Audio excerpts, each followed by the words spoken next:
Before we dive into Snoop Dogg's most heated rivalries, don't forget to hit that like button and subscribe to the channel. That way, you'll stay locked in on every deep dive into hip-hop's most unforgettable beefs. The first on the list of Snoop Dogg's most hated artists is Suge Knight. Their fallout remains one of the most infamous splits in rap history. Constantly getting in trouble and never gonna come to prison. That's because he's an informant, he's a rat, a snitch. You be seeing these interviews with Snoop speaking on Biggie. How does that make you feel? That's propaganda for the media, bro. Like, this either the moment you gonna kill me, but we're gonna get some clarity in this air. We got a 5.5-hour flight. In the early 1990s, Snoop was one of Death Row Records' brightest stars, standing alongside Dr. Dre and Tupac Shakur. Suge Knight, the imposing and feared CEO of the label, controlled everything. At first, the relationship between Snoop and Suge was smooth. Suge gave Snoop a platform, and Snoop delivered chart-topping records that made Death Row millions. But power, money, and loyalty always came with a price on that label. Things started to sour after Tupac's death in 1996. The East Coast-West Coast War had taken its toll, and Death Row was unraveling. Dr. Dre had already left the label over disputes with Suge, and Snoop began to see the writing on the wall. Suge's iron fist style, intimidation, threats, and violence wasn't just directed at outsiders. Even Snoop himself felt the pressure. Rumors circulated that Suge wanted Snoop under tighter control, especially as the rapper's fame grew beyond Death Row. In 1998, Snoop made a move that shocked the rap world. He left Death Row for Master P's No Limit Records. This was more than just a business decision, it was a direct rejection of Suge Knight. Snoop later revealed that his relationship with Suge had become toxic, and he feared for his own safety. By joining No Limit, Snoop found protection under Master P, who had the resources and street connections to shield him from Suge's reach. But Snoop didn't just walk away quietly. He went on the offensive with the track Pimp Slapped in 2002, a scathing diss aimed straight at Suge. When I was on Death Row Records, we made a lot of money, but Suge Knight controlled it all. Everything was in his name. He distributed the money, he passed it out, he gave you what he felt you should have. We got a lot of money, but it may not have been what we supposed to have. On No Limit Records, Master P taught ownership. These cars are in your name. This house is in your name. This account is in your name. You're gonna go get you some business. You're gonna go open up something. You're gonna establish yourself as a businessman. Shit that I wasn't taught on Death Row Records. All my cars was in Suge Knight's name. Wow. On the record, Snoop mocked Suge's reputation, questioned his power, and even referenced Suge's mounting legal troubles.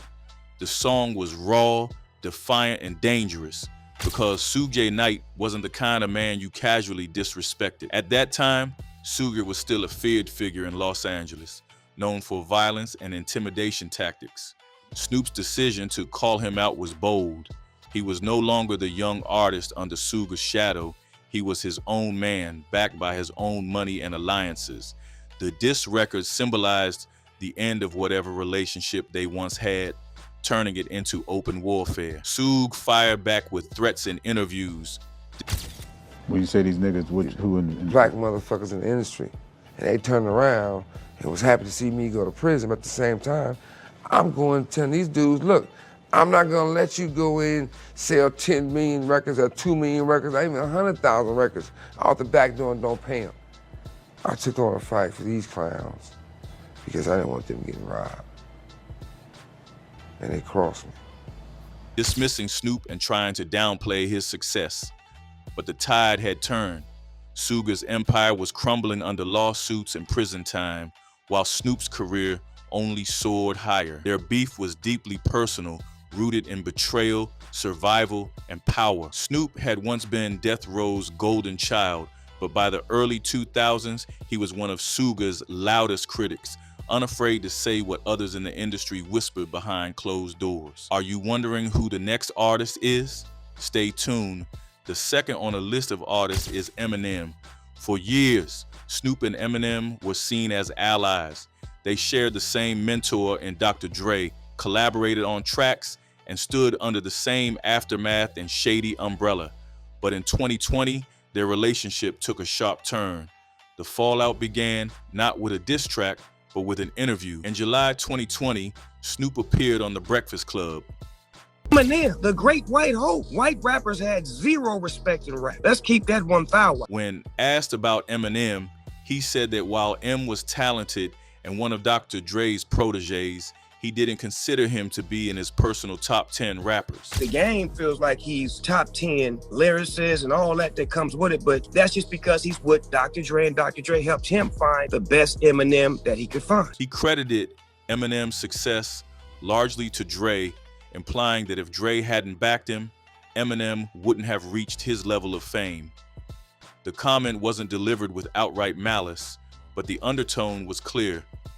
Snoop didn't see Eminem as being on the same tier as the rappers he considered his influences. Word spread quickly. Like Rakim, Yes, sir. like Big Daddy Kane, Yes, sir. like KRS-One, like LL Cool J. Shall I go on? I love this list. Yeah, again. Like Ice Cube. Eminem fans took it as a slight, and so did Eminem himself. On his 2020 album, Music to Be Murdered By, Side B, he addressed Snoop directly on the track Zeus. In his verse, Eminem rapped that he was blindsided by Snoop's comments. Obnoxious, I'm afraid to unlock those monsters in the idiotic buttons. The down gauntlets under ruckus where I play. Especially since they had been label family for so long. He admitted he could live without Snoop's music, echoing Snoop's earlier dismissal of him. The back and forth escalated in tone. Snoop responded cryptically on Instagram. Eminem, the great white hope. White rappers had zero respect in rap. Let's keep that 1,000. When you talking about this hip hop shit that I can't live without, I can live without that.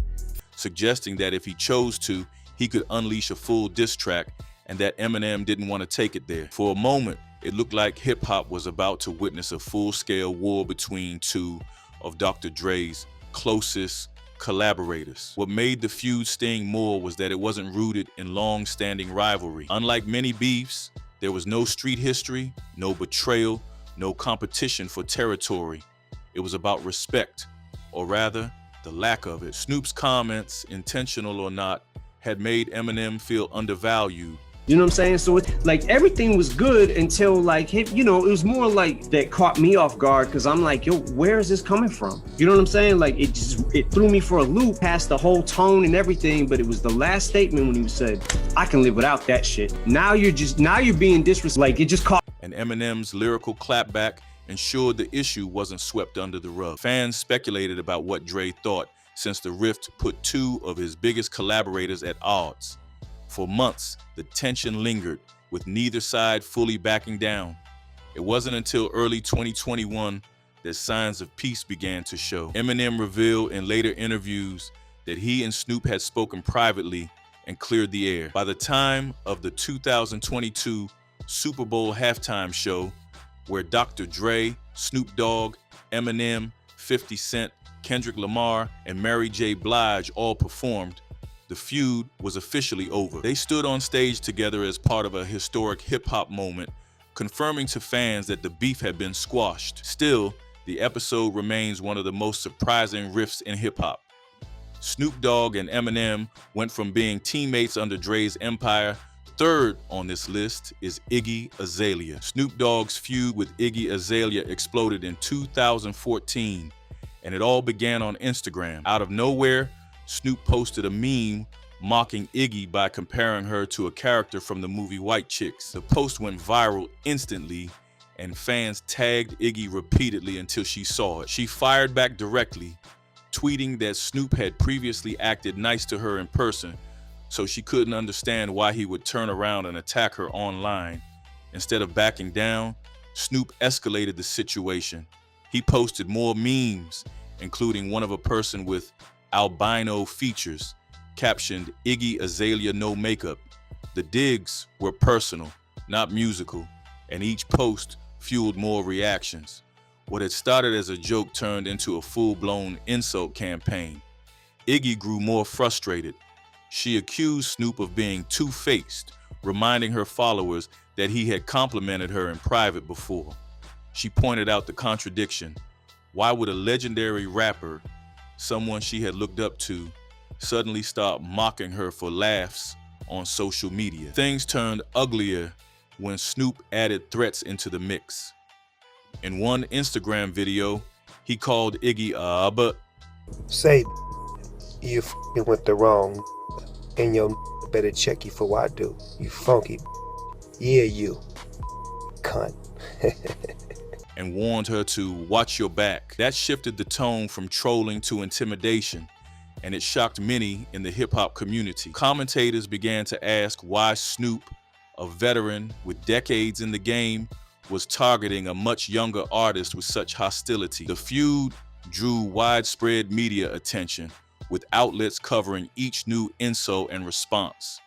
Iggy stood her ground, refusing to remain silent, but she didn't escalate beyond calling him out for being disrespectful and hypocritical. Her main stance was that she didn't understand why he was doing this, especially since they had no history of beef before. The turning point came when T.I., who was both Iggy's mentor and collaborator at the time, stepped in. T.I. had influence and credibility with Snoop, and he personally reached out to mediate. Shortly after, Snoop posted a video apology on Instagram.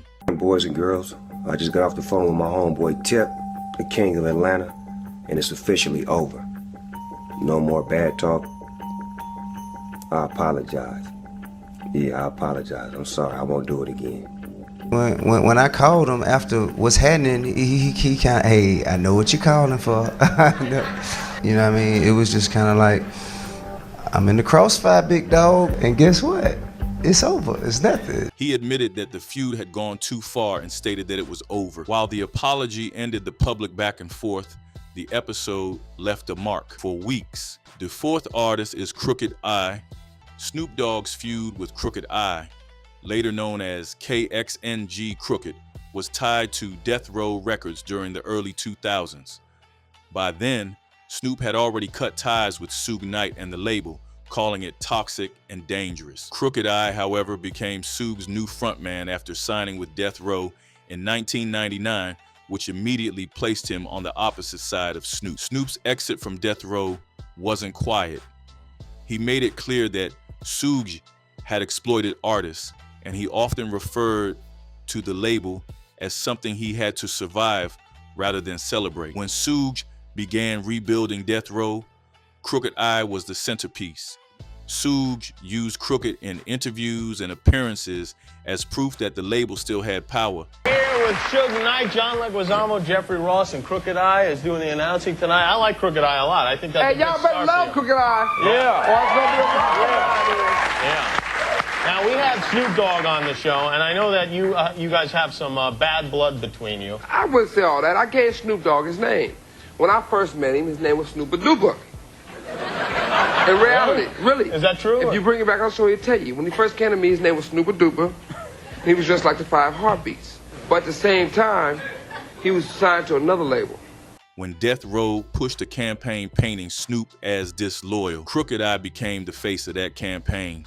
He was featured on compilation albums where Suge took shots at Snoop, Dr. Dre, and others who had left. Even without saying Snoop's name, Crooked's verses were filled with indirect criticism of veterans who abandoned Death Row. Snoop didn't respond in the studio with full diss tracks, but he dismissed Crooked in interviews, reducing him to Suge's little homie. He made it clear he didn't see Crooked as an equal, just as a pawn in Suge's game. That tension defined their relationship for years, with Crooked taking aim in his underground releases and Snoop brushing him off publicly. The feud faded as Death Row lost its relevance. Crooked I eventually left the label in 2004 after years of stalled albums and frustration with Suge's management. By then, the beef with Snoop had no real weight, since Crooked was focused on rebuilding his career and Snoop had become a global figure outside the West Coast wars. While the two never had a headline-grabbing diss battle, their rivalry reflected the split between Death Row loyalists and those who walked away. The fifth on this list is Bad Boy Records, specifically Puff Daddy. Snoop Dogg's issues with Puff Daddy and Bad Boy Records were born out of the East Coast-West Coast rivalry that defined the 1990s. As a core artist under Suge Knight's Death Row Records, Snoop was pulled directly into the feud when Tupac Shakur signed to the label in 1995 and began targeting Bad Boy and its figureheads. The animosity exploded publicly at the 1995 Source Awards. Suge delivered a pointed shot at Puff with his famous line, What's up with 213? First of all, I'd like to thank God. Second of all, I'd like to thank my whole entire Death Row family on both sides, you know what I'm saying? I'd like to tell Tupac to keep his guards up. We ride with him. And one other thing I'd like to say, any artists out there want to be an artist and want to stay a star and don't want to have to worry about the executive producer trying to be all in the videos, all on the record, dancing. Come to Death Row. Was the clear target. That same night, when the New York crowd booed Snoop, he snapped back with, "The East Coast ain't got no love for Dr. Dre and Snoop Dogg." His statement cemented the divide. From there, Death Row and Bad Boy became sworn enemies.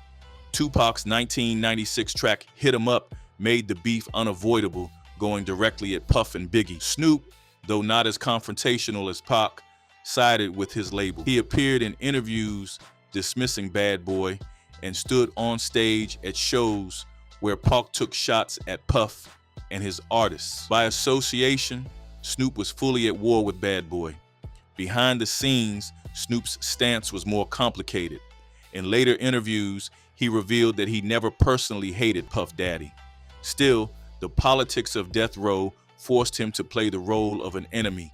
With Suge and Pac attacking Bad Boy daily, there was no room for neutrality. Any attempt at diplomacy could have been seen as betrayal. The situation grew tense in 1996, especially after Pac's murder. Snoop, who had been advocating for peace in private, pulled back from the open hostilities. His relationship with Suge soured soon after, and he distanced himself from Death Row altogether. That move also created space for him to soften toward Puff. Years later, the rivalry was completely buried. Snoop and Puff Daddy not only reconciled, but also collaborated, performing together and appearing at events on friendly terms. About the Lakers. That's what we do agree on. Yeah. We don't like Boston, man. That's the one thing about us, man. We don't like Boston, man.